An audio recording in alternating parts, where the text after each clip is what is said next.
I'm just here dropping some stuff out from my studio, and I was looking at my wall, been redecorating, and I have like, before I was doing bass music, I was just touring the rap underground circuit of North America for a long time, and I got to open up some incredible acts, from NAS to The Roots to many members of Wu-Tang and Souls of Mischief, tons of other groups, and even got to collab with people like Master Ace, Del the Funky Homo Sapien, a lot of my like people that I grew up listening to. So I have a story actually about this one specific one. This is a record signed by Nas for when I opened for him back, I don't even know, like 2007 or 8. And after the show, this is like way back when I think I was like, I sold a bunch of tickets for the promoter who actually passed away, or one of them. And after the show, I had all these records that I wanted to get signed. And so I brought them to the backstage, and I was like, let me quickly run to the bathroom and take a piss. And so I go to the bathroom, I come back and the records are gone. And I was just like, oh no. And it was like, nobody was really allowed to talk to Nas. He had bodyguards and everything, and fair enough. And so I go back to the green room, and, I get stopped going in by these bodyguards, and like, you can't come in here.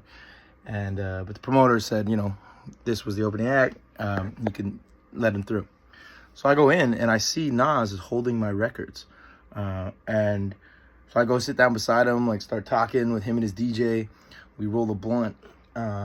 We start, having some drinks, pour a drink, and he goes on to tell me all these stories about just his life and ill will, and a lot of it, I was things that came out in the documentary later. And it was just, he was such a cool person. And, they say don't always meet your heroes, but Nas was such he was just a real dude.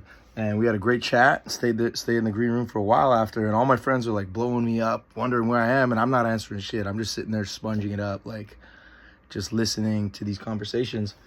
And yeah, it's just a memory that I'll never forget. And like, so now this is one of like probably hundreds of Rhino records that I have signed by artists that I opened for. Everyone, even Big Boy, I have one. But yeah, I just thought I'd tell that story because, Nas is one of my biggest influences. And yeah, it's just, I'm really kind of reconnecting back with emceeing and the art of how I got into this stuff in the first place. So big love to Nas. Maybe one day we'll connect again. Who knows? But thank you for all the inspiration. Peace.